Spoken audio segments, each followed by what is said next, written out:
Thank you very much. Welcome to tonight's broadcast of the NSBA 2020 Mayoral Forum. My name is Keith Mullen, and it's my privilege and honor to be the Executive Director of the NSBA, Saskatoon's Business Association. And I'll be the moderator for tonight's forum.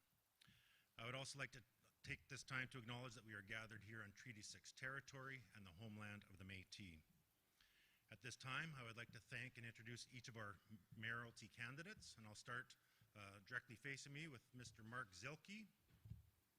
Then we have Mr. Kerry Tarasoff, Mr. Zubair Sheikh, Mr. Rob Norris, Mr. Charlie Clark, and Mr. Don Atchison. Welcome, gentlemen, and thank you. I'd also like to thank the wonderful team here that's putting on this program. We have a great crew of folks behind the cameras that you do not see, as well as our hosts here at 9 Mile Legacy Brewing Company. It's been a wonderful experience to get this up and running, and I really do appreciate all the help that's taken place to get tonight going. We'll get things going shortly, but first I'll advise you, our viewing audience, of the format for tonight's program. This will also serve as a reminder to our mayoral candidates. So tonight's format will be both comments as well as a debate opportunity. We've allocated approximately 90 minutes for tonight's forum, which will be broken up into 3 sections. We'll have opening statements from each of the candidates. We'll have a question and answer period, which will provide opportunities for debate, and then we'll have closing remarks from each of the candidates as well. In terms of the opening statements, we'll provide 2 minutes for each of the candidates, so that'll be 12 minutes. And then the Q&A portion, we've allocated 12 questions and possibly a number of 18. But with respect to the planning stages, we have 12 questions with 5 minutes allocated per question. So as moderator, I will ask questions directed to each one of the candidates. Each of the candidates will receive at least 2 questions from me, and time dependent, perhaps 3. Candidates will then have 2 minutes to respond to the question. After the question has been answered, each of the rest of the candidates will have an opportunity to rebut that answer. However, only 1 rebuttal will be allowed, and so that rebuttal will be provided a minute to answer, rather to rebut the question. The question's first respondent will have another minute in which to respond to that rebuttal, and then we may go back and forth for up to another minute between those 2 candidates. At which time, after the 5-minute time, again, we'll have responses from our technicians that will indicate our time is up. We'll move on to the next question with the next candidate. Now, it's our intention to provide equal rebuttal opportunities to all candidates, so it may not be the first person or the loudest person who gets the floor for that rebuttal opportunity. In terms of our timelines, as we approach the time limits, the speakers will be given 10 seconds warnings with 1 ring. And then as we get to the 2-minute timeline, or the 1 minute, depending upon the circumstance, we'll hear the 2-ring signal. Thank you.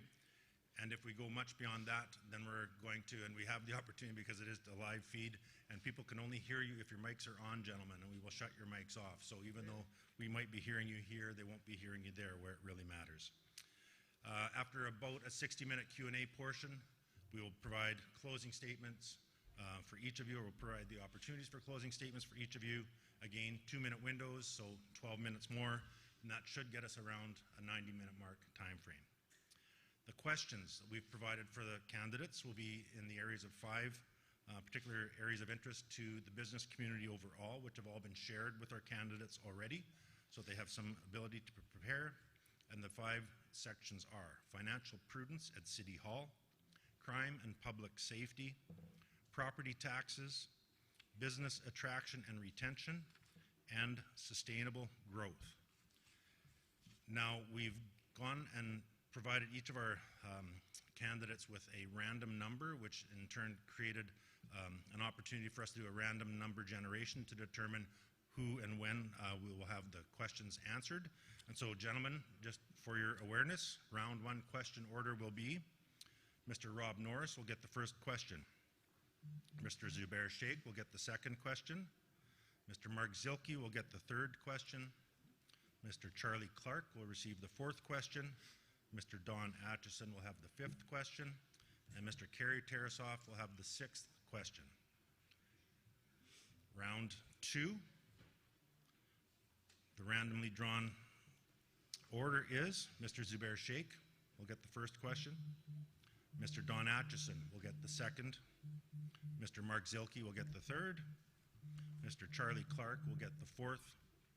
Mr. Kerry Tarasoff will get the fifth. And the round 2 finale will be Mr. Rob Norris. And then we'll take a determination of our time, and if we have the opportunity to do a round 3, I'll identify who those respondents are at that time. All right, gentlemen, are we ready for the fun? Okay, well, thank you once again. So, Mr. Rob Norris, we have a question for you in terms of property taxes.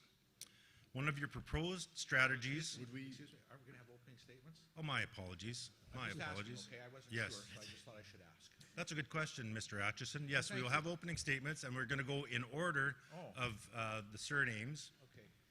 Sorry, Mr. Norris, I wasn't trying to cut you off, okay? You know, Mr. Atchison, I appreciate it because I have some sense of what the first question is now going to be. Why, thank you. Yeah, exactly. Isn't that just peachy keen? My apologies. That's Yes. okay. Please, Mr. Atchison, Thank you. lead us off with our opening statements. This election will set and chart the future for you and your family, your business, and your employees. This election is not just about the next 4 years. This election is about the next quarter century. I have a tremendous love and passion for this city. My allegiance is to you, the taxpayer. I have the leadership, experience, and proven results. Our campaign is about what matters to all of us: safety, security, certainty, stability, hope, and opportunity. The mayor's role is not an entry-level position. Being the mayor is not the same as running for a political party. Council needs guidance from a proven mayor after a bleak and dismal record of accomplishments over the last 4 years. It requires the ability to be apolitical, to work with all levels of government, to work with a wide range of organizations, interest groups, and others in the public and private sectors. That is what I did as a mayor, and the results speak for themselves. The city had 3 consecutive years of the strongest growth in Canada. We had the record housing starts. Bridges were built, 3 of them. River Landing. Don't you remember just a few years ago, the #1 problem in Saskatoon was finding employees. Now it's finding customers. I'm for a 0% tax increase in 2021. No to bike lanes on 3rd Avenue. No to a $19 billion environmental plan where the city says the taxpayer's portion is $6.1 billion. That is 6 Saskatoon freeways, and right now we can't even get to 1. I'm in favor of getting in lockstep with the 20 goals, with the 2020s, with the provincial government. More foreign direct investment. Getting the major capital projects underway, such as the entertainment district. Speaking up on behalf of the oil and mining industries that deal with Bill C-48 and C-69. The lighthouse relocation, not in downtown. Revisiting the library if the city solicitor says we are not in violation of the loan passed by the current council and mayor. I will do what is ever possible and practical. Wonderful. Thank you, Mr. Atchison. Mr. Clark, your 2-minute opening statement, please. Well, thank you very much, Mr. Moen, and thank you to the other Mr. Moen for hosting us here at 9 Mile. This is great to have a chance to have this debate.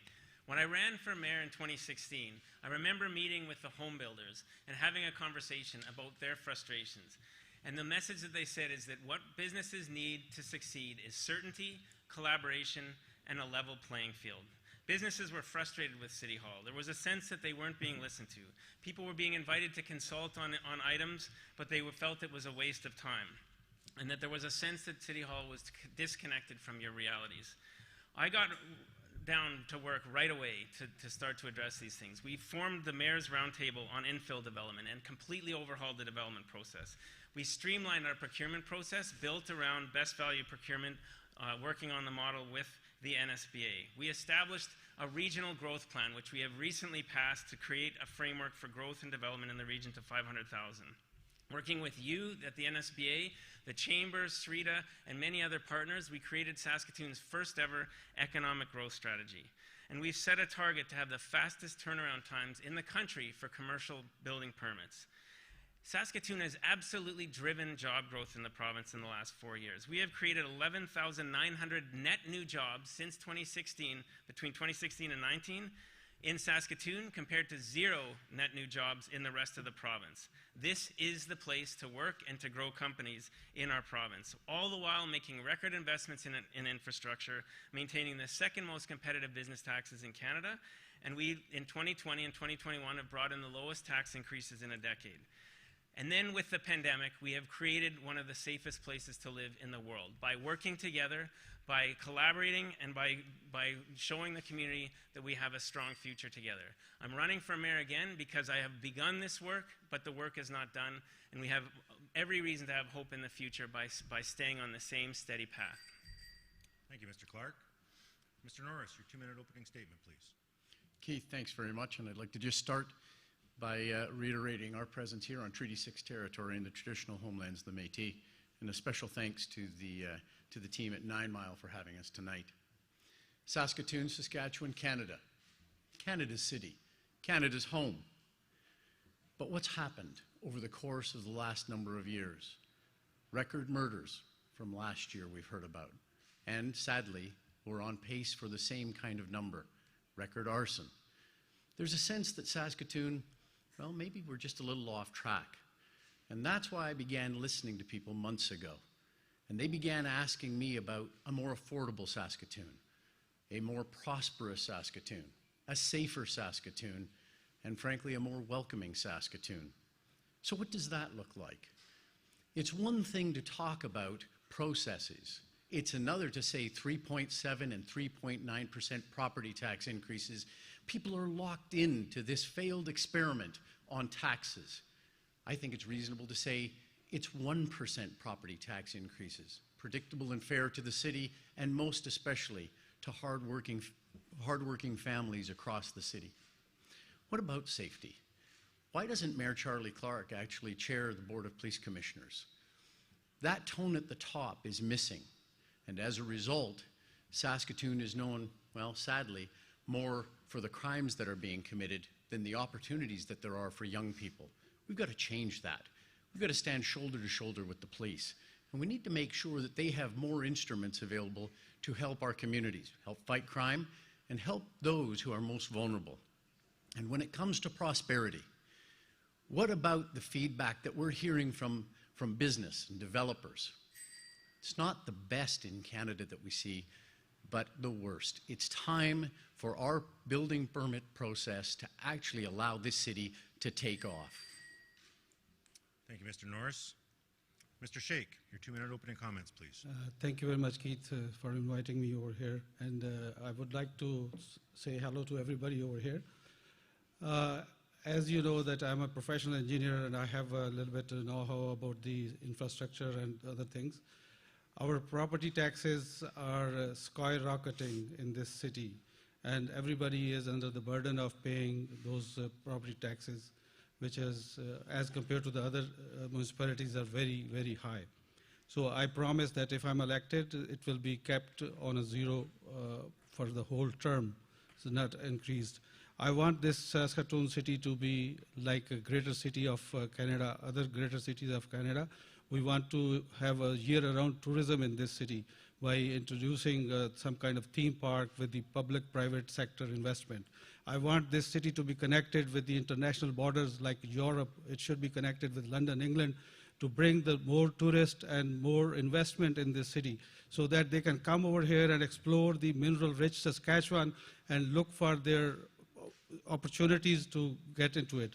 If once we will get them, they will be establishing their head offices in this city, and there will be more job opportunities, and the allied businesses will boost with them. I want this city to be safer and secure. So that's why I said in my platform there will be no compromise on the budget of the police. They will be given full resources to deal with the criminals on a strict basis. We want more safer and secure downtown and deal with this lighthouse, and it should be removed from the downtown, and more CCTV cameras should be provided with a control room in the police station to look what is going on in the downtown, so that we have to listen to the business people, the customer shopkeepers or the others to say and understand their problems in the downtown to make it a much better place. And I have, for the youth, we want to do some off establishment in the City Hall to give them the guidance. Thank you. Thank you, Mr. Sheikh. Mr. Tarasoff, your opening comments, please. Thank you. It's hard to forget that we're in a pandemic, except when I hear all the comments that have come before me. A lot of businesses are greatly suffering right now. More than 90% of business is small business, and a lot of them are being decimated by what's going on. I take that very seriously. Mayor Clark campaigned on saving $500 million and creating a whole bunch of infill development, and we're back to that again with his new campaign because we never received any of it. And those are big things. They deal with safety. They deal with policing. We talk with outward growth.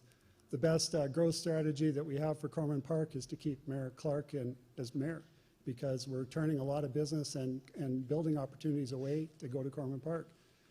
The food processing plant that Mayor Clark talks about that we lost, $400 million that went to Grand Prairie, 150 jobs, directly related to him not being a proper leader. And he definitely hasn't fixed the problem in 3 years since. I don't want to give him another 4 years to find out what to do. Mediation and leadership are two different things.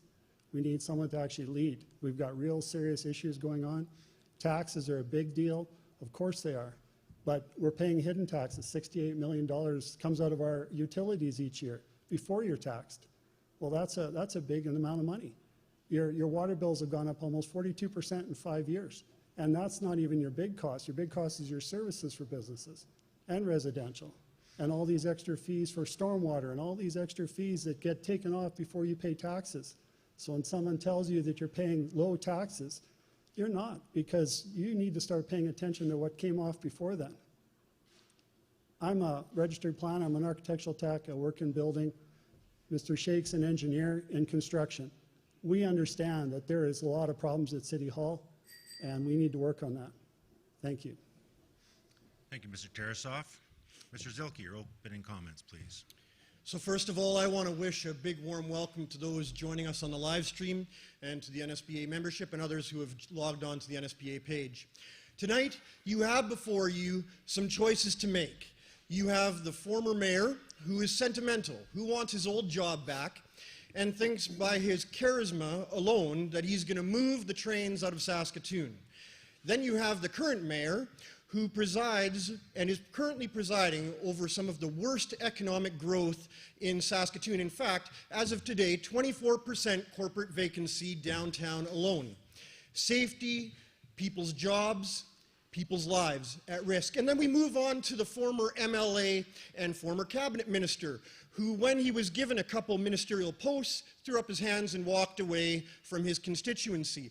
Ladies and gentlemen, I want to let you in on a little secret, that there's only one person up here who is able to actually tackle the city of Saskatoon, and that's myself.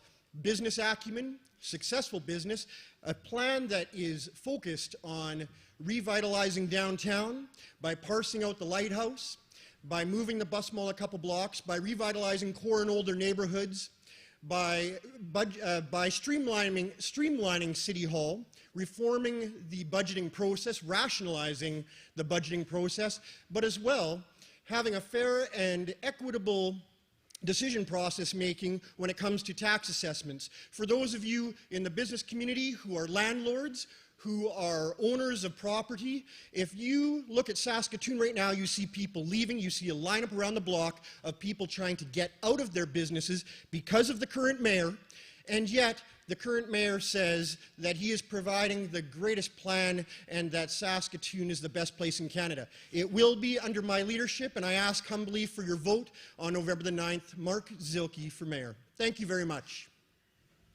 Thank you, Mr. Zilke, and thank you all for those wonderful opening statements, and my apologies for omitting them in my commentary here. So now are we ready? Mr. Norris, you've had some opportunity to think about some property taxes. So one of your proposed strategies for achieving a 1% property tax increase is to implement a hiring freeze at City Hall. While this strategy may work in the short term, it may not be sustainable as the needs of city administration change to better serve the citizens of Saskatoon, for example, if the city continues to increase in population and land mass. What systemic changes would you make to the city's spending to ensure that the low property tax increases are sustainable and consistent? Keith, thanks very much. If I've heard one thing over again from, well, working families, business owners, and others, It's about property taxes.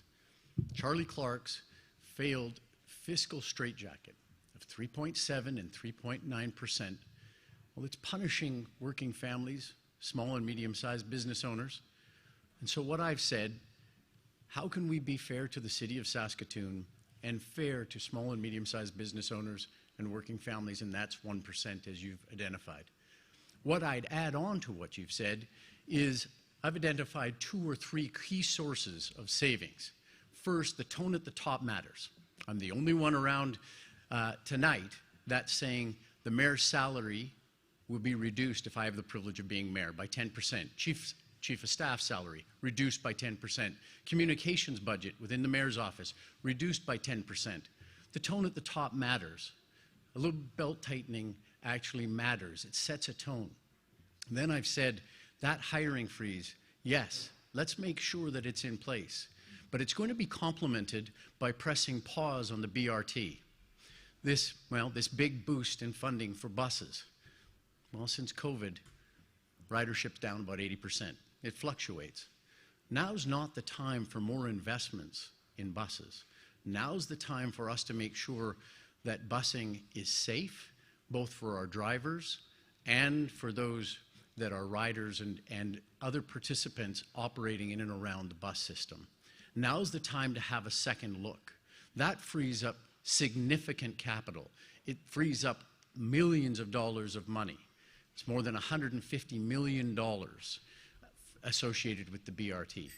Let's press pause. Let's make sure that tone at the top is set. There are savings coming out of the mayor's office. There are savings from a hiring freeze, and there are savings from the BRT. Thank you, Mr. Norris. Mr. Clark has indicated he'd like to rebut. Yeah, residents need to be clear that this is not a plan to save property taxes. The amount that would be required to make up a 1% tax increase between that and what's in the budget is $7.2 million. A hiring freeze, I did the calculations on what would have an impact on operating budget. It's about $1 million, but over $400,000 of those positions are actually to reduce overtime. So that's going to cost you more money, Mr. Norris. Taking the BRT capital dollars, one-time dollars to allocate towards this is simply poor fiscal planning and management when it comes to budgeting, because you're just going to push a bigger problem off down the road. And frankly, the BRT is one of the main projects that we have to create jobs. We have, yes, you mentioned $150 million of, that's federal and provincial dollars that we would leave on the table by canceling the BRT, not have them come into our community. You need to tell people what you're actually going to cut. You can promise a 1% tax increase. The answer you just gave now, Mr. Norris, does not add up to $7.2 million. Plus, you announced another $5 million yesterday that you want to provide as tax relief by cutting our vehicle fleets. This would reduce our ability to do snow clearing, to keep our existing transit on the road, and street sweeping. This is a dangerous plan that is taking us down a dangerous path. Mr. Norris, your response? Well, let me tell you what's a dangerous plan. Following Charlie Clark's status quo, 3.7 and 3.9%. I haven't met a person yet at the doors that's seeing an 8% increase in their salary. We are going to find some savings in the cities of Saskatoon. What are the savings? Actually, Mr. Clark, I'm going to tell you what the savings are.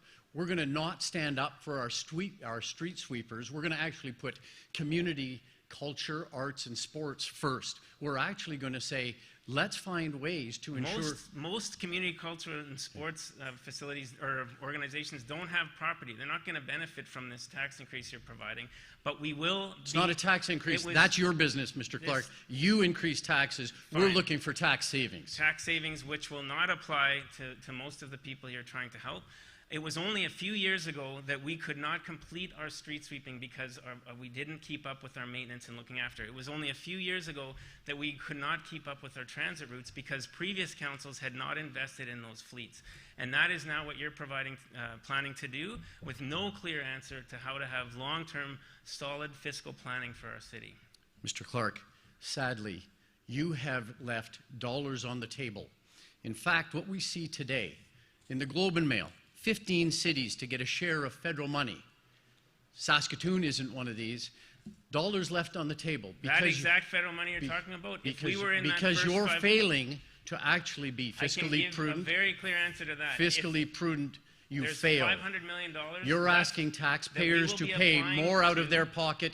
Mr. Clark, And you have just your described tax- your exact plan to leave $150 million no, sir. of transit No, money sir. on the table What so I'm we looking can to do create jobs is in our create community. jobs Mr. and Norris. leave hundreds of millions of dollars with taxpayers over the coming decades. We have an application ready for the federal dollars that are coming in the works and being Mr. planned Clark, for. get off the fence, get on the phone. Don't hand in your assignment late. The money's already rolling out the door. Gentlemen, thank you for that lively discussion. I anticipate that there may be more of that down the road. Question number 2, we're going to move on to Mr. Sheikh. So, Mr. Sheikh, with a growing tech sector, high immigration, and a trend towards remote work, what specific policies would you implement to increase quality of life for Saskatoon residents and make Saskatoon a destination of choice for the skilled workers needed to power economic growth? Thank you, Keith. As I have mentioned in my platform that once we will open up and connect this Saskatoon with the international borders and with Europe, so there will be more opportunities for the jobs will be open up once the companies will come and they will establish their offices to explore Saskatchewan. So first of all, we have to look need versus want as they were discussing those things, how we're going to save the money, what are our needs and what we want. We want to build a library, $147 million or $46 billion library. So that is not a need. That what we want to put a luxurious building with spending too much money of the taxpayers. We have to spend that money in this infrastructure to create the skilled jobs. Of course, the construction industry relates with other 40 industries which will be related with them. We have to spend the money which has been collected by the people, the residents, on their betterment. If we will ask somebody what he wants more snow removal from his street or he wants the library. Of course, he will say he wants the snow removal from his street. So we have to think twice before making any decision, spending money unwisely on different projects, and then backing out from those projects. Like there was a study for garbage collection previously by this previous council. So then the lady was fired and none of the councillor or none of the mayor has resigned that, oh, I'm sorry, I got failed. I should have been on my resident side. So why they are thinking that they can make a decision and waste the money of the taxpayers? So this should be looked after very carefully and they should be looking to deal with it. Thank you, Mr. Sheikh. Any rebuttals from any of the other candidates at this time? All right, thank you, Mr. Sheikh. First question for Mr. Zilke in the area of crime and public safety. The services provided at the Lighthouse play an important factor in public health and public safety. A key plank of your platform is splitting up the Lighthouse into 5 separate facilities or locations or services across the city. What consideration have you given to A, the ability of the users of the Lighthouse to access these services if they are spread out geographically, and B, the effects on businesses surrounding these new locations? So first of all, when it comes to the Lighthouse, I can't believe that we have allowed institutionalized living in our own city, in a progressive city, in a city that's being decapitated single-handedly by this current mayor and by an administration who has lost all sense of understanding of how a business works and by extension, how a city works. When it comes to the Lighthouse and the 5 locations, first of all, when you put somebody who's dealing with mental health in a room with somebody who's now dealing with addictions and another one who's dealing with poverty and homelessness, surprise, surprise, everybody ends up with the same problems. The current mayor has done nothing in his 4 years, in his entire term, to actually get at the root of the problem. I'm the only candidate on this platform who is actually providing tangible solutions and real solutions, not Band-Aid experiments. And when it comes to people accessing these services, those 5 locations came out of conversation with residents of the Lighthouse. I'm the only one on this platform who has even taken the time to have coffee and conversation with many of the residents, many of the staff, and many of the current and former board members and executive directors. Anybody with half a conscience in the city would understand that we need to take care of the marginalized. And it blows my mind that we have a current mayor who says that he cares about all people and that he brings unity to Saskatoon, and yet even this very night we have patrols of police hitting downtown to the very end of election cycle, and I would ask, how's that working out? We're dropping millions and millions of dollars each and every year into a police budget, and we're seeing a more unsafe society. It makes no sense. It is lost on me, the lack of business knowledge, the lack of understanding, the lack of simple 2 + 2 = 4, and yet the current mayor is telling folks that he has a plan and that he's doing a great job. I couldn't disagree more strongly, and I would submit to you that the current mayor has decapitated downtown by his lack of action. Thank you, Mr. Zilke. Any rebuttals to Mr. Zilke's comments with regards to the lighthouse? Okay, moving on to question number 4 for Mr. Clark, and it's in the area of financial prudence at City Hall. COVID-19 has changed the financial landscape of the municipality. What changes will you push for in the city's budget to ensure that the city is in a strong financial position after the pandemic is over? If necessary, would you support the city manager in expense reduction via austerity measures? I'm very proud of how, as a city, we have responded to COVID. And we all worked together. As soon as the pandemic hit, what we saw was the impact of building trust and a completely reorganized city administration that we had provided direction to our city manager, needed to act transformationally, and needed to change the culture of City Hall in order to become much more adaptive. As a result, we completely overhauled our city services to be able to keep the city running, keep the economy going, and make sure no matter what happened with COVID, we would be able to continue to keep the city running. And we have been able to be one of the safest places in the world as a result. We made layoffs. We put in a hiring freeze. We made a discretionary hiring freeze. We took all of those measures to reduce the fiscal impact, but we also showed leadership at the provincial mayor's table and federally at the federal mayor's table to make sure cities weren't left behind in terms of funding. And so we have both provincial MEEP funding and federal Safe Restart funding to help us get through this. At the same time, yes, every citizen needs to know that the city is also being very prudent with our finances. And we are finding efficiencies like the $7 million of efficiencies we've already found to keep the city running as efficiently as possible and make sure that we're not taking for granted any of the tax dollars anybody is spending. And that has been absolutely my focus and will be the focus as we move into this, through this next budgeting cycle, to find any reductions we can to keep the city running and working, and to make sure our citizens have full confidence in the city and our financial management. Thank you, Mr. Clark. I've had Mr. Atchison respond first, so gentlemen will have opportunities down the road. But Mr. Atchison, your rebuttal, please. Okay, well, first of all, the financial prudence. I want to get right off the bat here. The city of Saskatoon is not having that. And I'm going to point out one significant thing right off the bat, and that's with the firefighters' pension plan. The city of Saskatoon was put on notice by the superintendent of pensions because we didn't have anyone from the city side showing up for the meetings. If you don't tell me that's not being irresponsible, I don't know what is. And in fact, that is a significant problem for the city because the taxpayers in the end are financially responsible for the old plans, not the new plans, because we've gone from a defined benefit to a targeted benefit program. The MEEP funding is another one. Taking $15 million and playing the shell game here, taking the money from there and putting it into capital, and then using those dollars to pay off the debt for this coming year is totally irresponsible. What we needed to be doing was making hard, tough decisions along the way, which we haven't been doing at all, and taking the easy way out by just saying, it's okay, we'll take the money and spend it this way. Totally wrong. I inherited a city that was inefficient and where we had not been focused on embracing the opportunities of technology and embracing some ways to adapt and find efficiency when it comes to things like energy efficiency and other measures. And in the time that I've been in this role, we've been able to find $7 million in savings to run the city more efficiently. We've brought tax increases down over 1.25% compared to the previous tax increases under you, Mr. Atchison.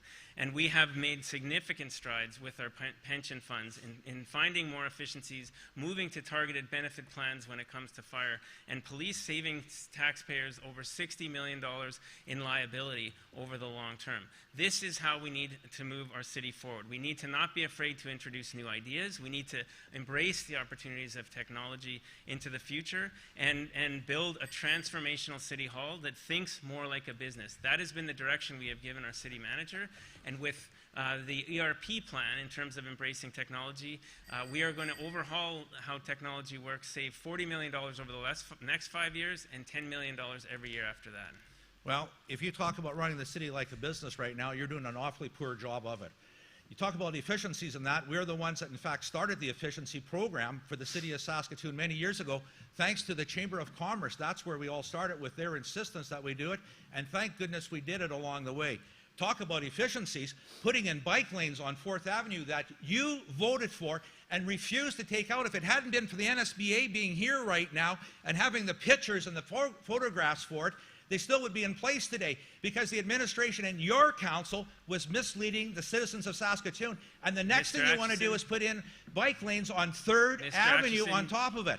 That is totally irresponsible. The bus rapid transit, you are misleading the people out of $150 million. I want to give you credit for starting the energy efficiency. Well, I'd rather have cash than credit, let me tell you that right now, because a lot of people in our community are looking for cash right now because they're being hard done by. You laid a legacy for some of the work that we've done, and I'm glad for that, and that has had a big impact on the city. What we needed to do was to become more aggressive at making some of these changes and embracing some of these changes. And the other thing that you just talked about... you do have a great amount to be proud of in terms of You're absolutely correct, and I'm going to tell you something else you got wrong right here tonight already. I'm sorry, we're over time on this particular question, but the next question comes to you, sir. Okay. So you'll have an opportunity to likely address some of these concerns that you have in this next round. Why, thank you. You're welcome. All right, thanks again for that lively discussion, gentlemen. So, Mr. Atchison, your question is in regards to business attraction and retention. Yes. What specific strategies and policies will you employ to encourage business development, create conditions to attract new investment, and retain existing businesses that are looking to rapidly expand in the Saskatoon area? Okay, I just want to finish off on the last one when we talk about business attraction. Taxes plays a huge, huge role in that. On top of that, just so you know, when he talked about changing the plans were changed through the cooperation of both the police and fire associations, that we went from defined to targeted programs, took the city off the hook. We've now paid off most of our debt there on those plans, and we're moving forward. On the retention side, I want to be the first city in Canada. Isn't it interesting? If you're late making your utility payments or your property taxes, the city slaps you on the wrist with a penalty. Yet when you come in for a building permit or you're looking for direction from the city that you have to pay a fee for, isn't it interesting there's no penalty for the city? I'm saying that the city, if they're late, they have to pay a penalty the other way. It should go both ways for everyone. On top of it, we need to get into our priority building permits again that we had once before. If you pay more, you get up to the front end of the line much sooner along the way. We want to make sure doing business here in Saskatoon is the easiest place to do business anywhere in the world. Another thing, when companies are coming in and being told, no, you can't do something, well, they just walk away. Could be tens of millions of dollars, hundreds of millions of dollars. Why would you do that? Why wouldn't you work to a solution that comes out with the answer yes in the end? Talk about foreign direct investment. That's another tremendous one for us that we should be working on all the time.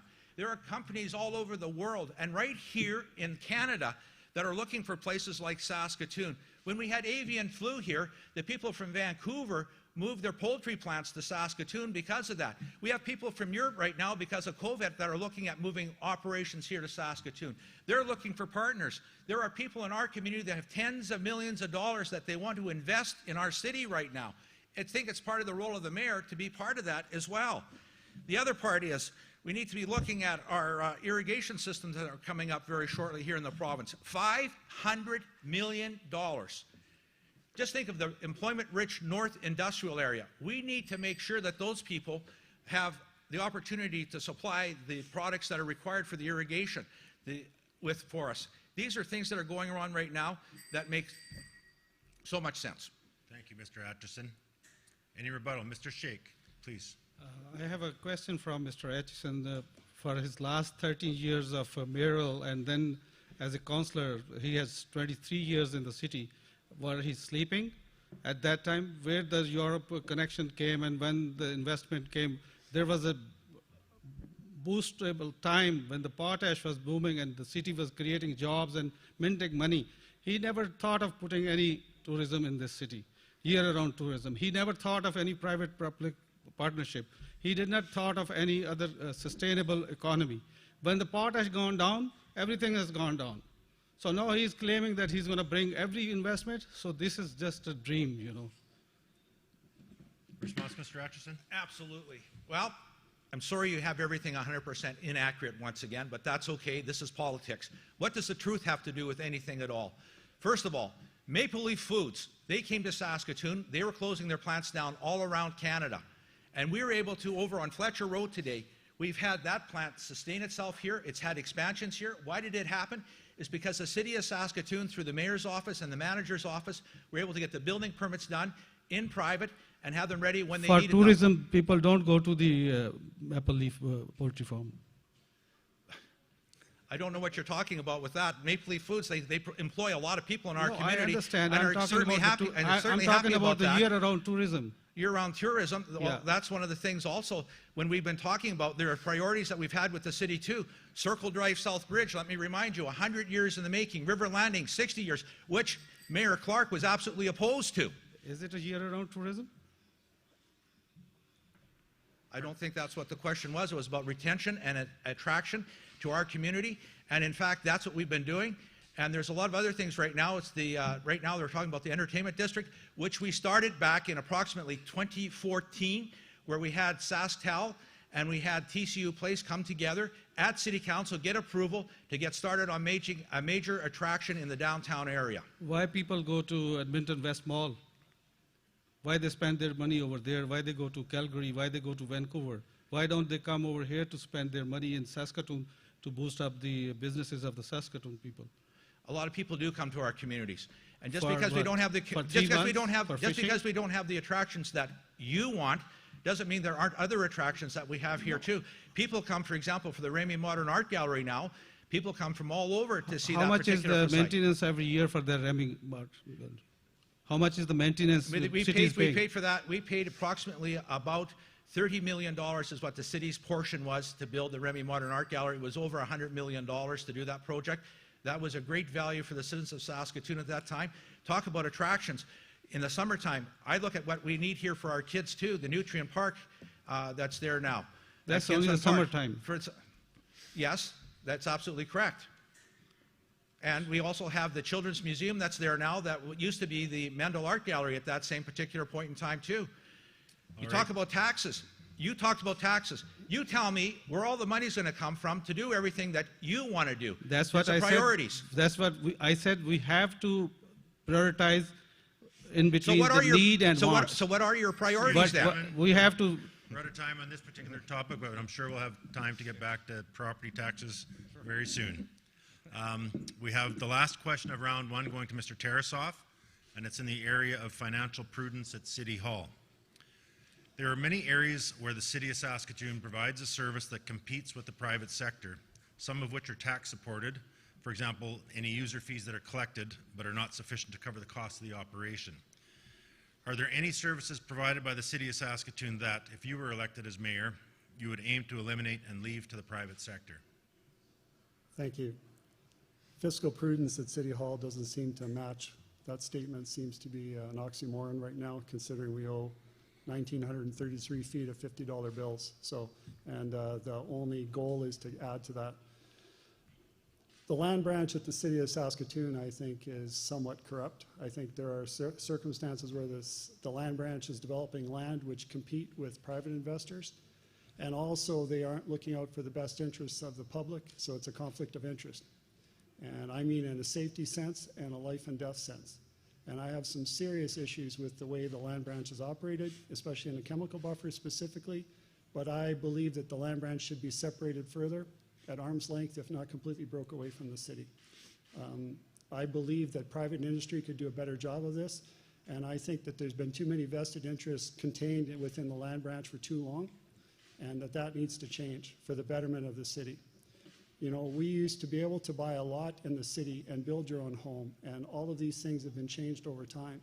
And I'm not saying some of these things would actually go back with private development, But I can tell you that the whole system is becoming somewhat corrupt. Some of the money that goes into development of land is augmented through off-site levies and all these things that go from other development areas, infill development, to go for outward development. The most expensive way for our city to grow is outwards. When you grow inwards, you already have services to provide. So, you know, we're losing all of this interest in our inward part of our city because it's quick and easy to just grow outwards. And there's private development firms that could do a lot better job than what we've been doing. So I would take a look at that. I seriously think, and I honestly believe that the city needs to quit taking so much profit out of a lot of utilities. I still think they should be publicly held, but I think that they're running them as a business and they're competing against people, and I think that taxpayers paid for those utilities. They deserve to pay just their fees for it and pay their higher taxes at the end. At least they'd know how much they're paying, because right now it's been hidden. Thank you. Thank you, Mr. Tarasoff. Any? Yeah.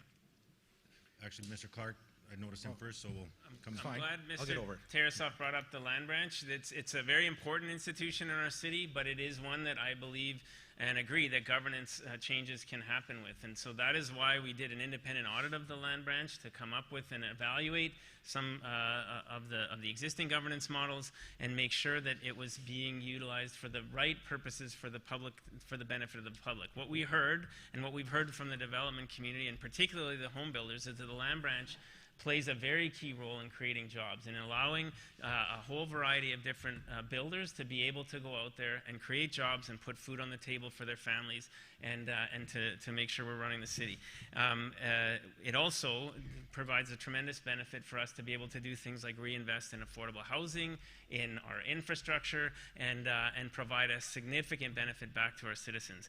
But I actually agree that it would be good to have a greater independence of the land branch from City Hall, with an arm's length board that would oversee it better, and that it becomes, and we've talked about this, Keith, more strategic at being a catalyst for infill development and strategic infill development projects, which is part of our overall plan for the revitalization of the downtown. We have some very strategic properties that we can utilize for that purpose and help drive an exciting and vibrant downtown. I'll provide Mr. Tarasoff the opportunity to respond. Yeah, Thank you, Mr. that's Clark. ongoing of one of the 10 meetings he's going to have on this subject without getting to an actual point. Infill development targets, let's just talk since he's bringing it up. Infill development targets are supposed to be at 500 units a year. Under Mayor Don, when they first started, as he became into Mayor Charlie, it was 525, then it dropped to 377, then 142 units a year, 145 units in 2019. Far below 500 units a year that we were supposed to achieve. And he was bragging on $500 million, $500 million he was going to save through infill development. I'm proud to announce he was going to save infill development. That money for all that sewer, water, he was going to use it and he was going to capitalize on it. And now he's only saying he's going to save us $500 million, $500 million. I'm very proud to announce that. But let's take a look at the infill numbers. Mr. Clark, you'll have an opportunity after he's done. Yeah, I see. Okay. Let's look at the residential infill numbers. 13.9% in 2019. It's supposed to be 25%. Who is he actually taking care of? Because it's not the smaller people in Saskatchewan. It's not the smaller people in Saskatoon. He's helping Corman Park a lot, but not our city. It's time to change. Brief response. Now I'm very proud to say that after 10 to 20 years of people talking about getting more people living downtown, we have the largest residential project in history at 25th and 5th with the Beto residential tower. Over 400 units of infill that have come as a result of, and as the hard work we did working between City Hall, the home builders, the Construction Association, to find out what the barriers were and to reduce the red tape to having infill in our city.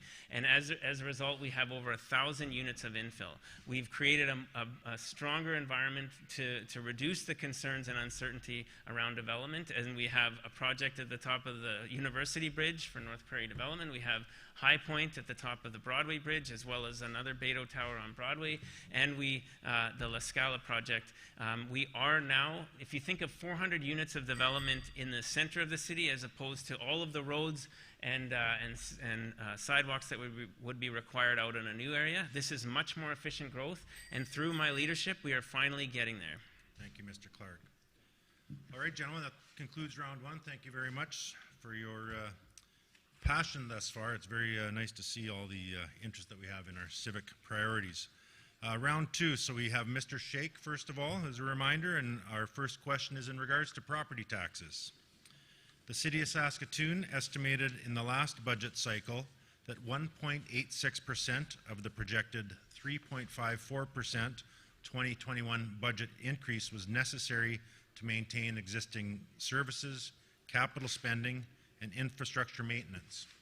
Your platform plans to increase spending in all of these areas to address what you call a dire need of improvement in infrastructure. What specific measures will you take to achieve a 0% property tax increase over 4 years while maintaining these spending increases? First of all, Keith, this is very important issue right now in the city of Saskatoon. Whereas the property values are decreasing, the assessments are coming in a decreasing numbers, but our taxes have been increased. Dramatically, they are going very high, even in the cities where they have more facilities provided to the taxpayers. We are not even very close to them. We are far behind from them, but still our property taxes are very high. So as they were talking about the infill, those infill, if we will achieve those targets, of course, the property taxes, we're going to be collecting more. If suppose from one old house, we're collecting $2,500 per year. So by putting two houses, semi-detached or duplex or detached houses, this will be $7,000. So if we will just take off the red tape from this city hall, so allow them on a more frequent basis to achieve that target which has been set off by 500 or 1,000 we can increase, because the infrastructure, the sewer, water, and those kind of things are already there. They have to just do the thickening of that area to increase the property tax from that area. So the most important thing, once again I will repeat, we have to look on the need versus wants. I mean, I think we should be just cutting our coat according to our cloth. We should not be dreaming, and we should not be trying to own each and every project of the city. We should look for the private-public partnership. We should give them incentives. We should give them lucrative offers by the city to come invest in Saskatoon, come forward and establish their things over here, so that they will create a job opportunities. Plus, the construction is the most important thing. As I'm related as an engineer, because construction industry is giving 40 other businesses boost. Thank you. Thank you, Mr. Shake. Any rebuttals for Mr. Shake on the property tax issue? I think yes. Mr. Atchison, please. I think one of the first things is when we talk about property taxes, is keeping the businesses here that we already have here. I think that's exceedingly important. You talk about business attraction and that. One of the things is to retain what we already have. The City of Calgary right now is going to spend approximately $100 million on trying to attract businesses from communities like Saskatoon. So why don't we look after the businesses that we have here first?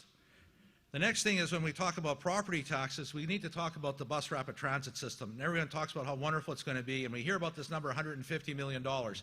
I ask the viewers out there today, go to Mississauga News, go to the London Free Press, BRT, Mississauga, $528 million. London, Ontario, $500 million. How are we going to build ours for 2/3 less than everyone else's? It doesn't make any sense. We talk about wanting to make sure that we have more employment in our community.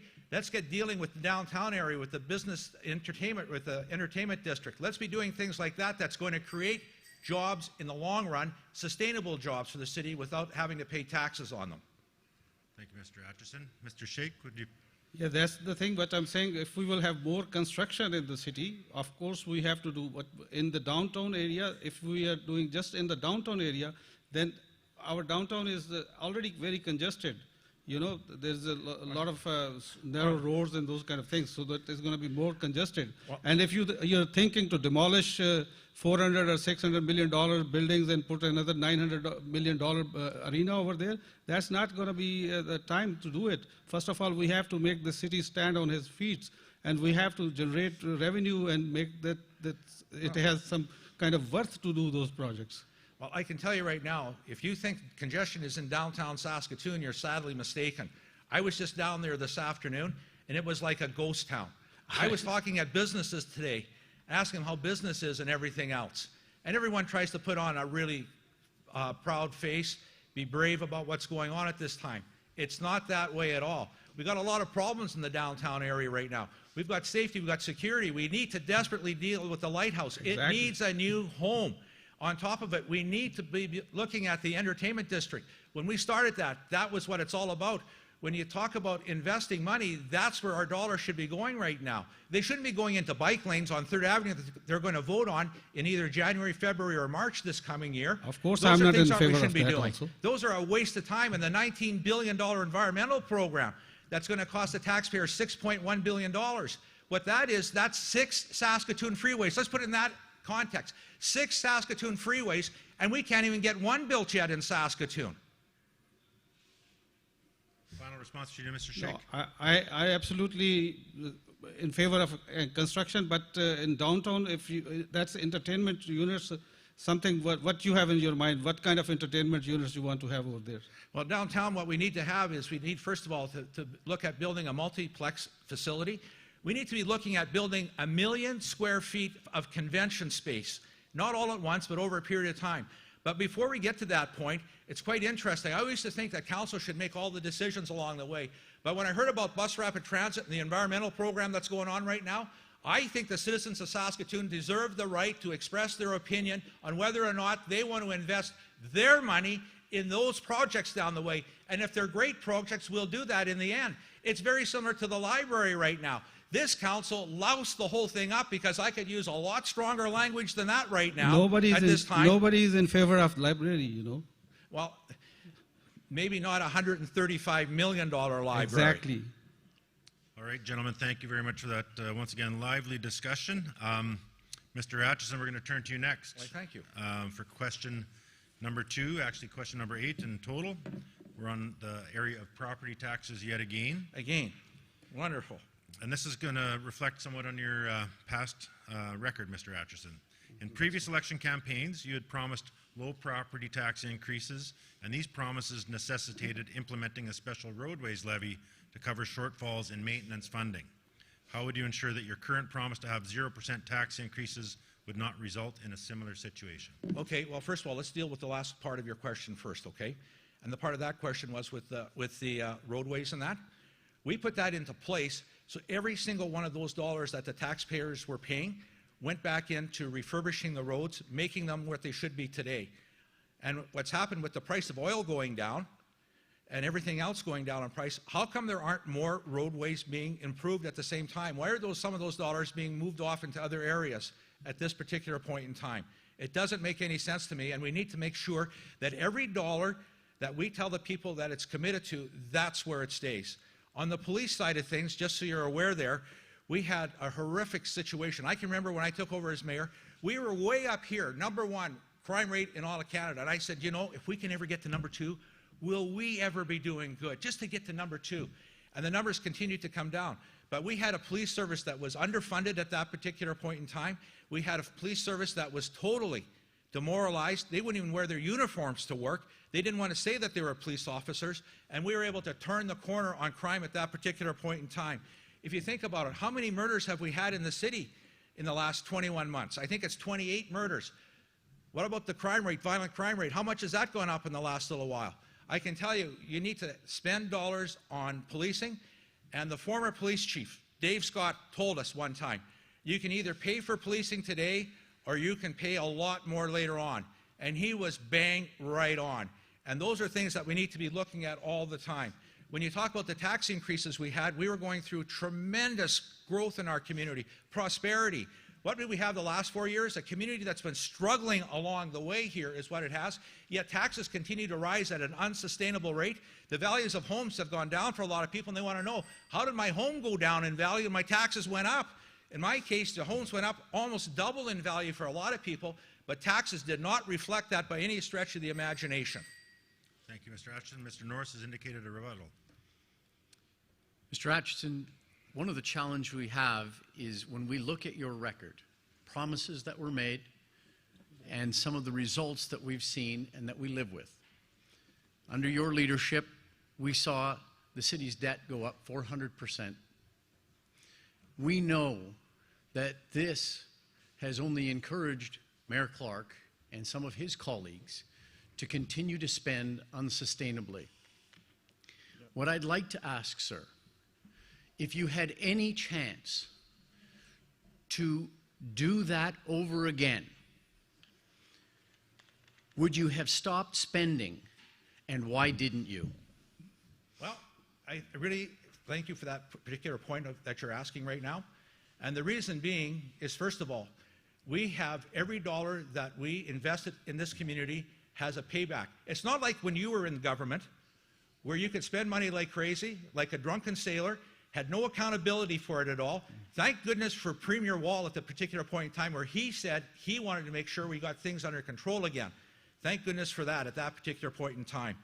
But I can tell you right now, I ask anyone in this city, would you not want to have Circle Drive South Bridge?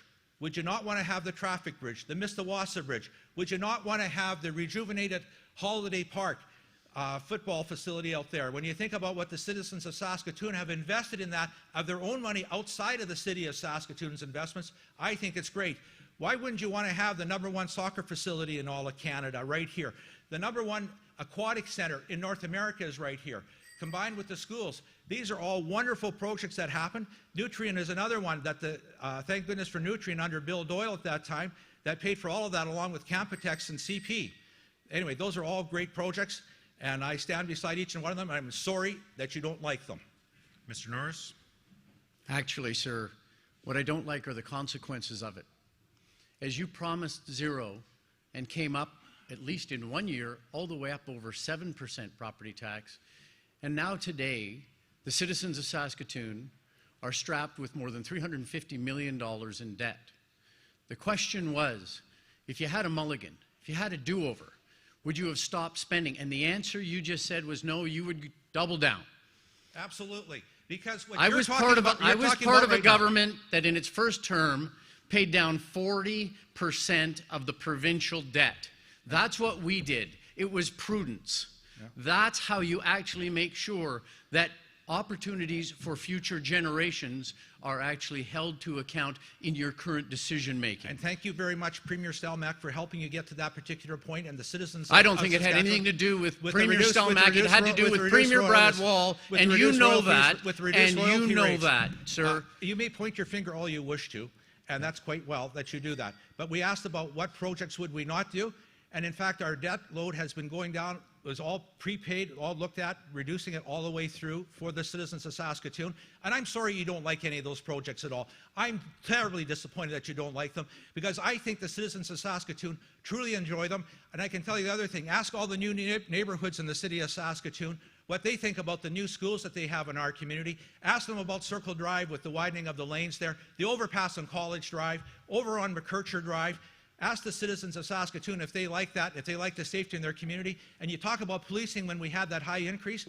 Those dollars all went to policing and they went to roadways. I ask any person in the city of Saskatoon today, do you not want to have safer streets, safer homes? You're saying, no, I don't want them. Did you want better roads in our community for our citizens to travel on? The answer is absolutely yes. You don't want that either. No, sir. What I don't want are the consequences and debt payments. You can't have it both ways. You're asking to have it both ways. I asked you a question. I asked you a question, sir. I asked you a question. If you had a mulligan, what would you do over? And the answer from you was nothing different. I love every one of those projects, and I stand behind them. It's unfortunate that you don't like them, and you don't like the prosperity we had in the city of Saskatoon. Mr. Atchison, I'm sorry. I'll just remind each of the candidates, when you're talking at the same time, it's hard to distinguish anyone's point at that time, so we'll ask you to respectfully refrain from speaking over one another. Thank you very much, gentlemen. But again, thank you very much for the lively discussion. It's much appreciated. Mr. Zilke, we're moving on to you, sir. We have a question for you in the area of business attraction and retention. The downtown entertainment district has been discussed in great detail in terms of who is in favor, who is not. I believe you're one of the ones that have indicated you're in favor of such a facility. With private investment, yes. So moving forward with that, what potential downtown location do you feel is best suited to the construction of a downtown entertainment district? Please explain the reasons why you chose this location and how it might impact the economy both in the short and long term. Well, as I've mentioned, I'm not in favor of any projects that put a burden on Saskatoon taxpayers. And it's with that that I would actually focus the business retention part of this question solely at Charlie Clark and City Hall. And the reason for that is, if you, NSBA members, online viewers, if you are a landowner, if you are a land developer, if you are a commercial realtor, then you know how bloated and red tape just permeates the process of permitting, of zoning, and of every other function within City Hall right now. In fact, this very morning, I was sitting and talking with a person who is losing at least 40 or 50% of his income due to the fact that Charlie Clark's culture of red tape and inaction and inadequacy and lack of integrity when it comes to actually providing the ability for Saskatoon residents and Saskatoon taxpayers to make money and to be prosperous and to actually provide jobs for employees. When it comes down to it, Charlie Clark and City Hall have completely bloated the system. They have made it into a place that is not approachable, that is laden with red tape, and that actually is costing each and every one of us money. When landowners, when landlords, when commercial realtors, when property developers are not able to have a due process in an efficient amount of time, do their taxes get waylaid by about 3 to 4 weeks? I don't think so. In fact, quite the opposite.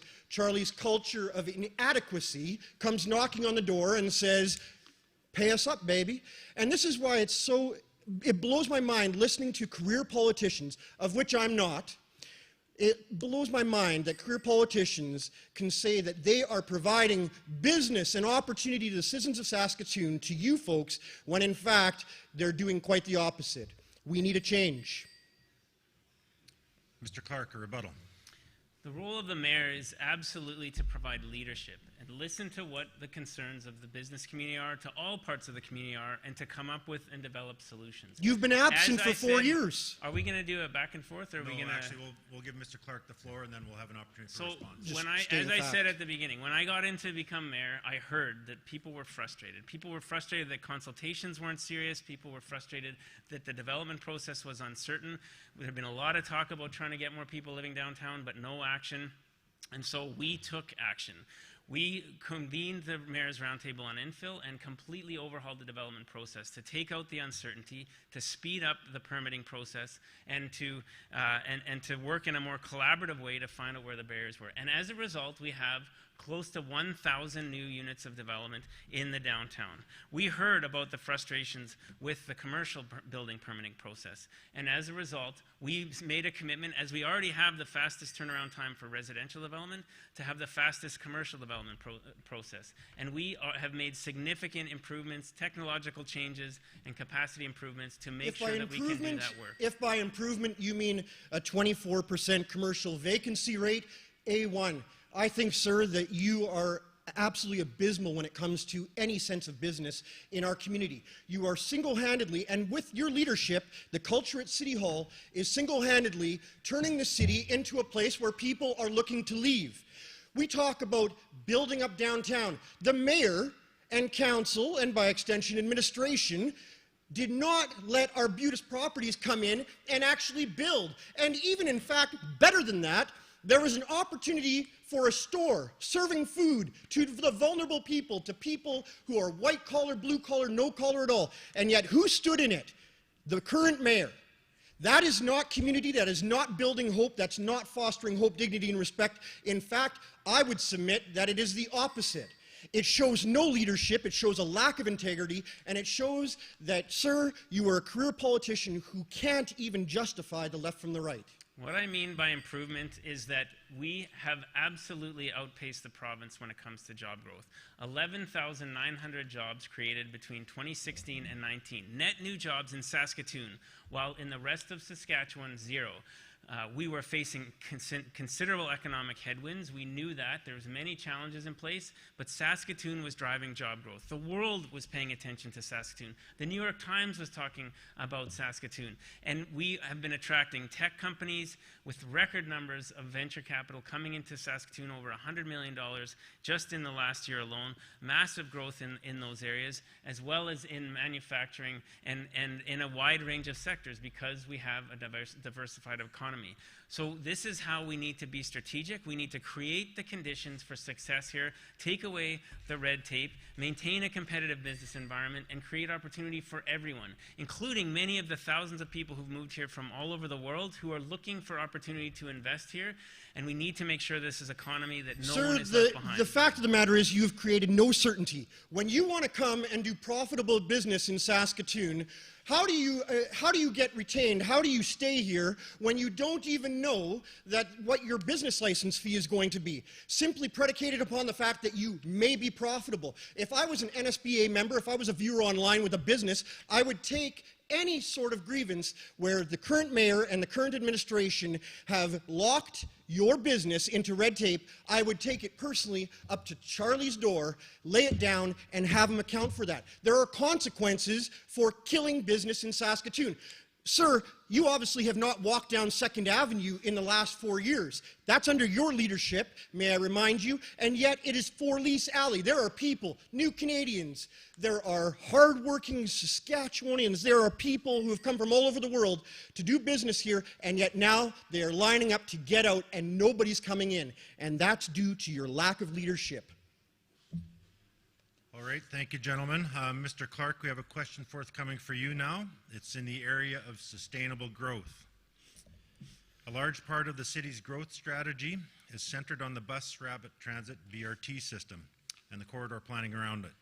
Yet in the time between when the initial BRT routes were announced and today, there have been many rezoning proposals, ones that have matched the city's vision for density along these routes, that they've been subjected to needlessly hostile rezoning processes. How will you improve the rezoning process to ensure that the projects that match the city's vision move ahead without discouraging and disincentivizing the potential developers? This is absolutely where we've seen success in the last 4 years, and we are moving ahead with creating that certainty. As I said earlier, what the least friendly thing you can do in a community is to create uncertainty, either for developers or for neighboring residents. So as a result of creating those BRT corridors, what we're doing is creating areas along which it can create more certainty to everybody that there will be density along those areas. And so we have made quite simple rezoning changes as a result of creating that BRT corridor to allow for the Beto development property to go through at 25th and 5th with one less layer of parking, which saves the project $5 million in developments, making it more possible for those units to be more affordable. And reducing the overall project costs, because people won't need cars as much because we are predicting a BRT route. Same thing with the project on Broadway, which is on that route, and that reduces the need for developers to pay for a costly parking, the expense of building parking. What we need to be doing and continue to do now is to create the zoning rules along those corridors that signals to everybody that that is an area where we can expect density. The benefit of that is it reduces the uncertainty in existing character neighborhoods where people are concerned, if you allow a rezoning here, does that mean it's going to be a slippery slope and go everywhere? If we put boundaries around that and allow and make it clear where we're going to see density happen, then it makes it easier for everybody and reduces the uncertainty for neighborhoods that don't want to see their character diminished, and for developers who want to know where they can be successful in applying. It's a win-win. It's the exact same principle that we used when we did the Broadway 360 development plan. We brought developers and residents together to develop a more predictable model of development that would retain the character of Broadway and drive that development that keeps the neighborhoods vibrant and builds a more sustainable growth model. I'm proud of the success we've made on this exact area. Thank you, Mr. Clark. And before I move on to a rebuttal, because I've indicated to one of our candidates that I would come to him, but then in looking at the notes, I see that Mr. Tarasoff, who has also indicated he'd like to rebut, has yet to do so. So I'm going to defer to Mr. Tarasoff on this particular rebuttal opportunity. Thank you. So spoken like a really left-leaning academic that hasn't read his own paperwork, let's be frank. If you'd have read the bus reliable plan, it's not rapid. You also would read in that plan that there's something called the Confederation Demonstration Plan, which will cost many hundreds of millions of dollars. It has to level all of Confederation Park Mall, the Superstore, the Cowtown on the south side of 22nd Street. All of that has to be resurfaced with new roads, which is expensive infill. And then we're going to redevelop it with new businesses just to put BRT stations to hit the targets that he's talking about. That's a serious flaw. The other thing is, right now, the city document on 2019 on the report states that per capita rides are supposed to be greater than 62 for transit rides. Last year it was 35. And we're basing our bus rapid transit on all of this, and we're going to trust him for business advice on this. Hundreds of millions of dollars over what he's talking about. Mayor Don, you knew that, right? Absolutely. Mayor Clark, a response? You know, I've heard this business about a $500 million plan and comparisons to Mississauga and to London. I've actually sat down with the Deputy Mayor of London and talked about their BRT plan. They're having to buy significant chunks of roadway and build out a very different, much more expensive plan than what we're talking about in Saskatoon. What we're talking about in Saskatoon is leveraging federal and provincial dollars to come into our community and modernize our city. Every city that approaches 300,000 people needs to start thinking about how to move people more efficiently. It's about becoming a big city. We're not going to be able to expand and widen College Drive or 8th Street or Attridge Drive as we have thousands more people living in Brighton and university neighborhoods too, and all of these areas. We're going to have to move people more efficiently. Preparing those corridors is preparing for the future. Leveraging federal and provincial dollars and not leaving them on the table means creating jobs in our community. And any candidate who wants to not do it or pause it is just going to be giving up jobs and leaving money on the table and holding our city backwards from the future that we need to prepare for. We don't have to leave money on the table. What we have to do is improve a service. Predictive modeling, bus shelters for people waiting at bus stops that are freezing, and make sure that they get picked up when they're supposed to. Let them get to their job on time. This system is not a bus rapid transit. By the city's own report states that clearly. It's at best a reliable transit. That's the goal. That's the hope. And they're talking for hundreds of millions of dollars of extra development that they don't account for. They're expecting business to step up and level Circle Park Mall completely to create this mecca where they're going to put a bus rapid transit through and have enough density. Like, really, which businesses are going to come forward and level all this? And how many years is it going to take for that? In the meantime, our cost of our transit's going to go up. We already spend, what, $28 million a year more than it makes? Yeah. And we're going to spend even more after we take on the debt for bus rapid. And then we're going to say, well, but when we have the full system built out, it'll just be so much better. But it won't be rapid, and it will be a lot more debt. Our transit system provided our transit system provided 4 million rides in 2019. We saw a 12% growth in transit ridership. There are single mothers trying to get their kids to school and then to work who are spending an hour and a half each way getting themselves to do what they want to do. This is about providing a better system to the people who, in many cases, are on the front lines in our community. Your target is 62 rides a year or greater. Please, yeah. You're not even close to that. You're half of that. Let's quit lying here. And this is done incrementally and in phases to provide better system for people who need to get to work on time, who want to be in warm shelters, and again, to leverage provincial and federal dollars to create jobs in our community. This is a win-win. It will be done prudently, it will be done over time, but it will prepare our city for the future and provide better service to people who rely on transit to go to work, to go to appointments, to get around our city, as well as prepare the downtown for the planning and development of a downtown arena, which cannot be built in that entertainment district without having better transit service in place. I want to build a city that is ready for the future. Thank you, gentlemen. We have our second last question of round 2, question number 11, and the second question for Mr. Tarasoff, and it's in the area of business attraction and retention. One of the largest obstacles to development in our city is the tension between the needs of developers/businesses and the restrictive nature of the bylaws and regulations regarding development. What do you think the balance should be between these competing priorities, and what do you do to achieve this balance? Well, the priority of the city is for themselves. In their latest attempt to rewrite the zoning bylaws, the first thing they did was have all their internal meetings with themselves, and then they made a list, and then they started going out to actual business, to home builders, after they've already decided within themselves what's important.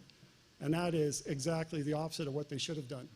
If their service to the community is really what they're supposed to be doing, they should have gone to business, they should have talked to home builders first, found out what they needed, crafted those responses, then taken it to the internal client.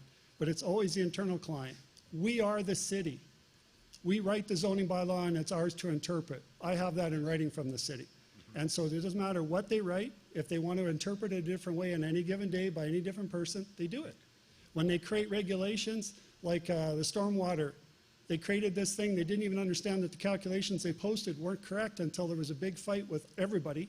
Then all of a sudden, a senior calculation engineer said, "Why would you ever use that formula?" I said, "Because that's the one you guys posted." And then, "Oh, well, that's not right." And so businesses aren't still happy, and a lot of businesses jumped over the fence into the Biz Hub at Corman Park because of the cost involved with a lot of this. And we got to quit doing this. And people at the city are too arrogant to realize that business is who pays their bills. They serve us. They only have that job temporarily. They are not the city. We are the citizens. We are the city. And they're supposed to work for our betterment, not themselves. And too often, the first person that they consider is their own process. They don't care what the process is for business. They may have to actually create a process that's harder on themselves, takes more time out of their own time, but if it's better for business, guess what? It's the right thing to do. But they don't do it. And that is wrong. And it's hurtful to business because they're trying to get ahead. They're applying for a change of use. Well, you need to do a building permit. Well, I'm not moving any walls. Well, I don't care. That's our process, and you have to do it. Off-site levies. You don't meet the definition for the Planning and Development Act. Doesn't matter, we're still going to charge it. Like, really? Take me to a small claim, or to the Development Appeals Board or the Municipal Board. Really? That's what the city's become. Thank you, Mr. Tarasoff. Any rebuttals for that particular? I'll maybe ask the question if no one is going to come forward with it. Mr. Tarasoff, it seems to be you're talking a little bit about challenges with respect to administration and bureaucratic response. How does a politician, how does a mayor, how does a council work in that environment? How do they provide direction, supervision, so that this challenge can be overcome? Well, partly it helps if somebody understands the legislation and understands the implication on business to start with.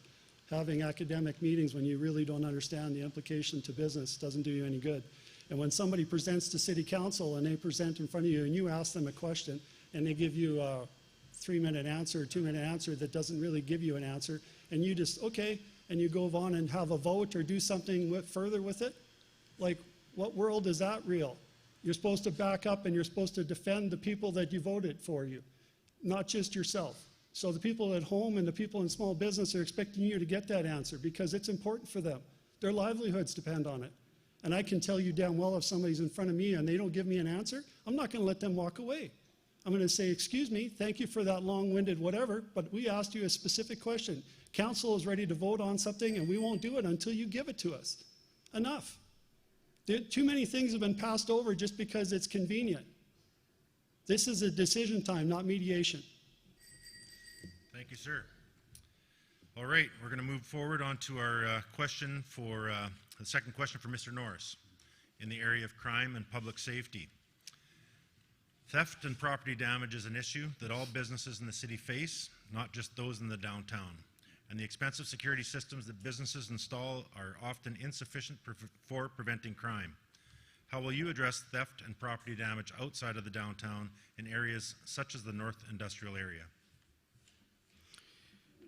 Keith, this is a conversation I've just finished up in one of the, well, further flung neighborhoods. And you've just identified something that we just have to focus on. First and foremost, the mayor's got to chair the Board of Police Commissioners. That tone at the top matters. I know he's got his hand up. It's one of the first times that he's going to actually put his hand up when it comes to the Board of Police Commissioners because he's not the chair. The second thing we're going to do is we need to make sure that the police have the instruments and tools that they need, standing shoulder to shoulder with the police. What Edmonton's doing is actually using its technology sector in a predictive fashion. It's being led by their chief of police, Saskatchewan's former deputy minister of corrections.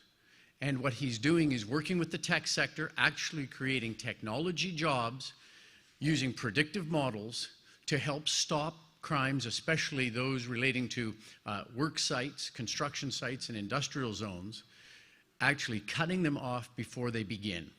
He's playing a lead role in Canada, and it's time Saskatoon actually takes a portion of the capacity we have in our technology sector and begins to have a public-private partnership with the police, with the university, and with our technology sector, predict where those are going to take place, stop them before they occur, get very tough on global crime syndicates that are operating in this city and across Western Canada, and make sure that issues of importance to our business community as well as to residents, that they come before the Board of Police Commissioners. This is a huge issue. It relates to our economic development, it relates to our prosperity, it relates to the investment that we all want, and in the end, it relates to the quality of life that people in Saskatoon need to know that they can have. Thank you, Mr. Norris. And I erred once again. Mr. Clark, my apologies, because Mr. Zilke also had his hand up. He's yet to provide a rebuttal tonight, so I'm going to provide him that opportunity now. Mr. Zilke. So I appreciate that the former MLA and cabinet minister who walked off the job and left 20,000 plus people in a lurch talks about standing shoulder to shoulder with the police, giving them unlimited resources, giving them everything they want, and yet at the same time says we're going to have 1% property and tax hikes or less. First of all, again, another prime example of a career politician who has not one iota of business acumen. That's first and foremost. Number two, if you have a family member or somebody, a friend perhaps, who's having a mental health breakdown, do you want to see somebody with a sidearm and a taser coming through the front door with a partner coming in right after? That's called an escalation first policy. That's what the former MLA is talking about. He says 1% increase in taxes, and yet in the Star Phoenix he's quoted as saying he wants a surplus of police officers. Which is it? Because, sir, business-wise, it makes no sense. Response? You know, Mark, I appreciate the spirited debate. Do I? We're going to cut down those crimes that are occurring, especially against small and medium-sized business owners, and as a result, using predictive technologies, we're actually going to save money, Mark. That's by using new technologies. It's by using new partnerships and approaching this with new models. That's how we're going to do it. Where you went is actually about making sure that we have more police and crisis teams. Where you talked about on residential crime and helping people to ensure that the police have the tools they need, I'm 100% supportive of that. Now, the current mayor may have a problem because he said he's not hiring any more police. What I anticipate is the province and federal government and others are going to say, you may have additional resources for social workers to be part of those teams, but what we're going to need is we're going to need a greater commitment to the police force. Again, there's a lack of business understanding. It's just simple business 101. If you say you're going to keep taxes low to 0.1% and then say we're going to have a surplus of police, it makes no sense. It's not financially feasible. And for folks out there with actual business knowledge, unlike the career politicians at this platform, you will understand that we're having plain talk about dollars and cents. 2 + 2 has to equal 4. When it comes to Saskatoon, and it comes to police, what I would like us to consider is what are those extra police that suddenly we now have surplus doing? Are they now the most heavily armed by law enforcement in the city of Saskatoon? Are they just simply doing traffic stops? Or are we actually going to have police fighting crime and allowing other organizations and partnerships to take care and actually serve people where they are? Because what the former MLA and cabinet minister who walked off the job is suggesting is that you can have 1% property tax increases and an unlimited police force. It makes no sense. Thank you, gentlemen. That was a wonderful exchange yet again, and I see by our clock we are definitely not going to get into our third round of questions, but nonetheless we've had a spirited and very engaging and informative discussion this evening. So we're going to move to our closing remarks next, and rather than going in alphabetical order, we're going to follow the random number generated pattern, so I'll just provide you with some opportunity for preparation for your comments. So we have Mr. Clark will be the first to provide his closing comments. Mr. Sheikh will be the next to provide his closing comments. Mr. Norris will be the next to provide his closing comments. Mr. Tarasoff will be next to provide his closing comments. Mr. Atchison will provide his closing comments penultimately, and Mr. Zilke will provide his closing comments at the conclusion of the closing comments. So, if you're able to follow along at home, we're starting with Mr. Clark. So please, Mr. Clark, your 2-minute closing comment.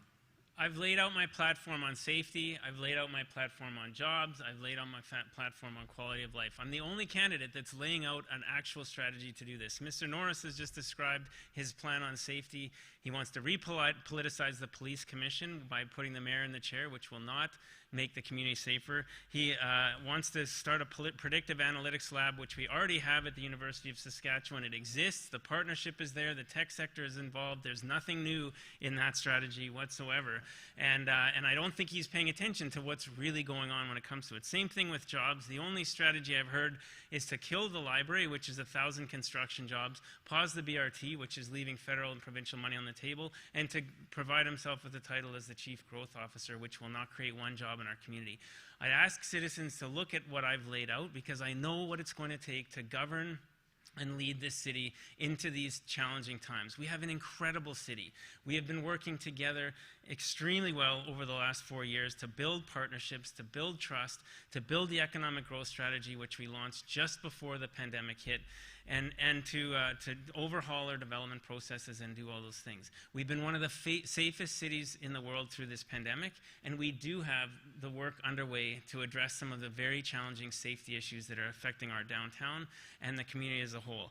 But the mayor's job is to bring the city together, bring the talented people and institutions and organizations together, and then find new ways to address these challenges, not draw on old ideas, not rehash decisions that have already been made. That is not a path to prosperity for the future. That is not going to be a path that is going to make sure that Saskatoon can continue to play the leadership role that we can play in the province and showing how we can become a city that gets it right. I have tremendous faith in this city. I have tremendous faith in the people of this city, and I believe we have every reason, even in this challenging time, to believe we have a strong future, but we will get there by working together. Thank you, Mr. Clark. Mr. Sheikh, your closing comments, please. Yeah, thank you, Keith. This is a wonderful moment in my life that I'm with you and giving my closing remarks for this debate. As you have seen that my platform is unique. This is the first time any invisible minority guy is standing up as a mayoral candidate in this race for this 2020. So I will request each and every resident of the Saskatoon, please use your vote wisely. Do not trust the tested one. Those have been tested and they are the failure. We have to change this city together. We have to bring things which are in my platform. We have to do those things. Otherwise, our youth is not going to stay with us. They will move from here. Our city will just a care home. We cannot take the burden of our old people. We have to keep our youth with us. We have to provide them these facilities, this entertainment.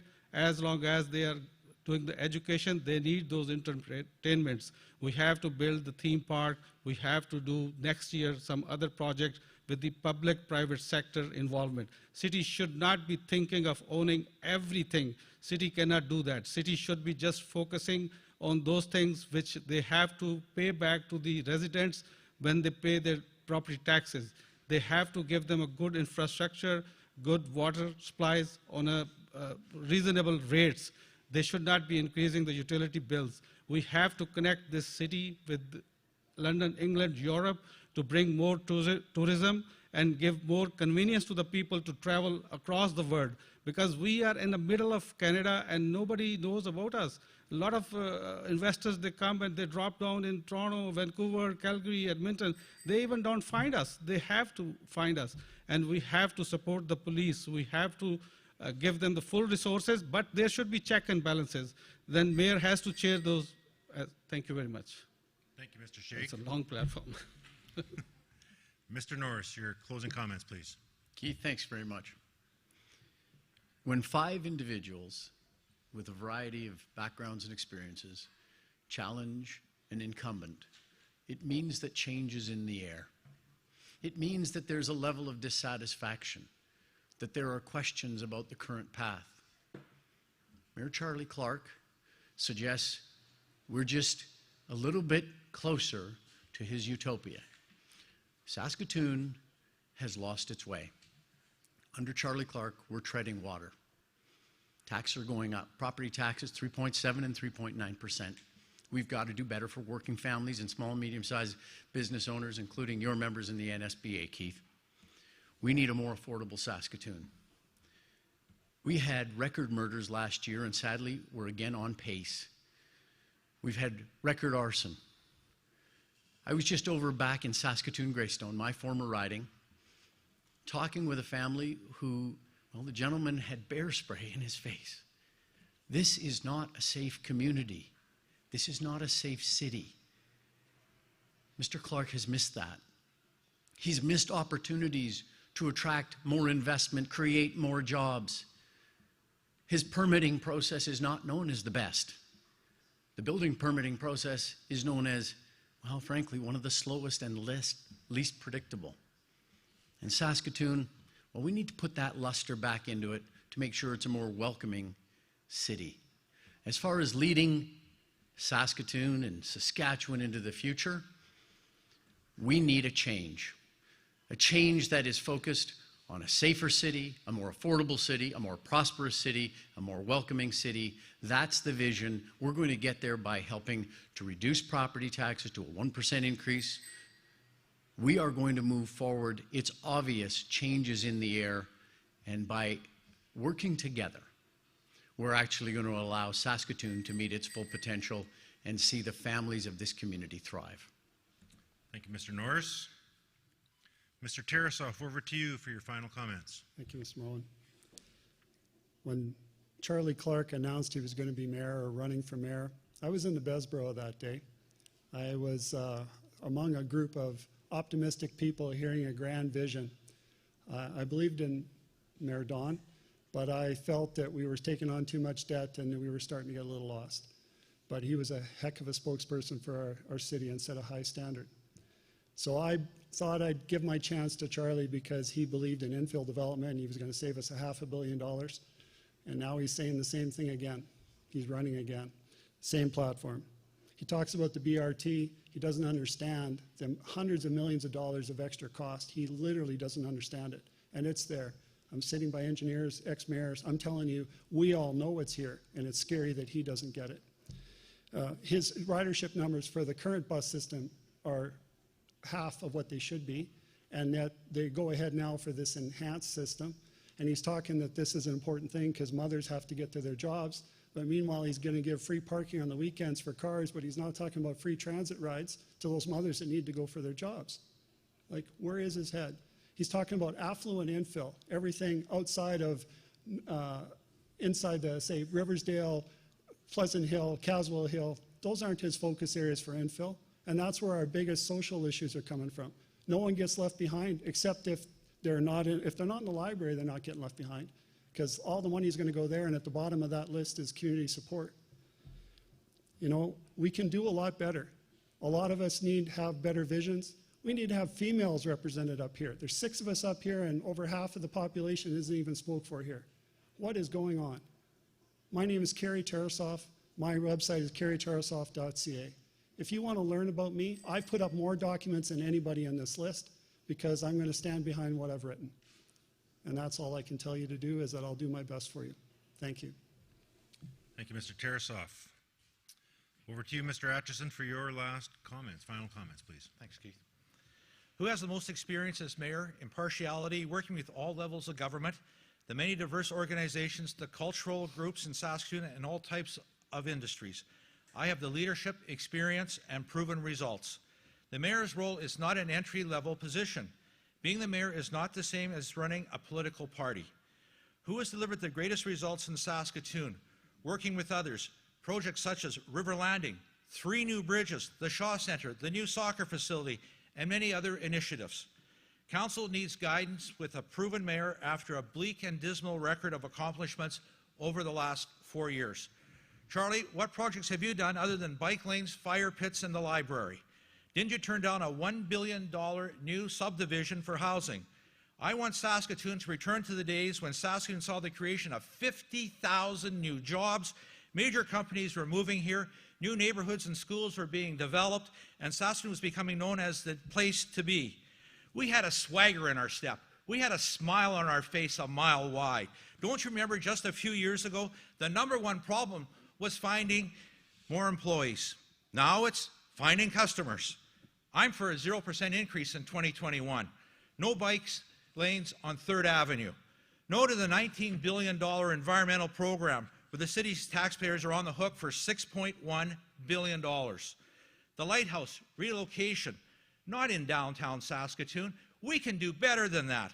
Carefully managed prosperity, physical responsibility, collaboration, and vision are not things of the past. The keys are to the future. Getting major capital projects underway, such as the entertainment district, speaking on behalf of the oil and mining industries, referring to bills C-48 and C-69, more foreign direct investment. I'm in favor of getting in lockstep with the provincial government on their 2020 points for the future. Once again, vote Don Atchison on November the 9th. Thank you, Keith. Thank you, Mr. Atchison. And last but certainly not least, and that's probably not the first time you've heard that with the last name like Zilke before. From Wilkie. Mr. Zilke from Wilkie.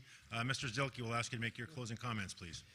My pleasure. Well, first of all, to our viewers, to NSB members, and to each and every one of you joining us online, I want to say thank you. Let's recap. Tonight, we had the former mayor go down memory lane. I'm surprised he didn't break into happy days or here again. We have the current mayor who is single-handedly, with his lack of leadership and lack of understanding of how business works, decapitating Saskatoon's business community, but also letting those who are most vulnerable fall through the cracks. Where's the progressive leadership that we've been hearing about these last 4 years? In fact, if you ask anybody out on the street, where's Charlie been for the last 4 years? Hiding away in City Hall. Then we move to the former MLA and cabinet minister, who yet again tonight regaled us with his inability to understand simple business premises. You cannot have 0% tax or 1% tax increases when you say you're going to have a surplus of police. That makes no sense. On the other hand, as these career politicians have pointed out tonight, I'm not one of them. I don't want to be one of them. I'm one of you. If you're blue collar, white collar, no collar, just an average person on the street, you're my type of people. And that's why I'm fighting for you. I am fighting so that everyone is respected with hope, dignity, and respect. And of course, above all, that we could have a community that comes together and believes in one another, not just empty platitudes and endless career politician jargon. So with that, I want to remind you, Mark Zilke, as Don correctly said, Mark Zilke from Wilkie. Vote on November the 9th. And of course, go to my website, markformayor.ca. And I want to leave you with this very important message. If you want change, you can't keep making the same choices. Thank you very much. Thank you, Mr. Zilke. And thank you all. It's been a wonderfully engaging and informative evening, and I really do appreciate all that you are doing. So if I may, and sorry I didn't give our techs the advisory, I'm going to give a thank you to from Mr. Atchison moving that way. Thank you. So thank you to Don Atchison. Thank you, Keith. Pleasure. Thank you to Charlie Clark. Keith, and all the techs and everybody who made this happen, and 9 Mile Brewery as well. It's great to be in this wonderful new facility. Thank you, Mr. Rob Norris. Keith, thanks very much to the NSBA membership and to your team, most especially. Thanks for helping us keep focused on private sector growth in Saskatchewan and Saskatoon. Thank you, Mr. Zubair Sheikh. Thank you very much, Keith and NSBA Association. And I'm looking forward to see you Thank you. Likewise, thank you. Mr. Kerry Tarasoff? Thank you, Keith. Keep fighting for small business. NSBA's got a great voice. Don't forget to use it. Thank you. Thank you very much. Mr. Mark Zilke? And to each and every one of you here at 9 Mile, our techs, Keith, you and the NSBA, folks, I'm boots on the ground. I'll see you soon. So thank you all for your willingness to not just be here tonight, but for putting your names forward. That is very commendable, and I just want to thank you for that very, very admirable position that you've all taken. I want to thank you, our viewers, for tuning in for tonight and for your interest in tonight's program. And as mentioned, I also want to thank our hosts, 9 Mile Legacy Brewing Company, for the use of their wonderful facility. We'd also like to thank Team J and the AV staff over here with Liam Richards of Electric Umbrella, and because without them we certainly could not have put this event on. And I want to thank my NSBA staff, particularly Andrew Shaw, who's here in the audience today, and on behalf of the Board of Directors, thank you all. Finally, I just want to encourage each and every one of you to go out and vote, do your civic duty, do what needs to be done Monday, November 9th, make your voice heard, cast your ballot, and make Saskatoon a great place to be. Thank you very much, and enjoy your evening.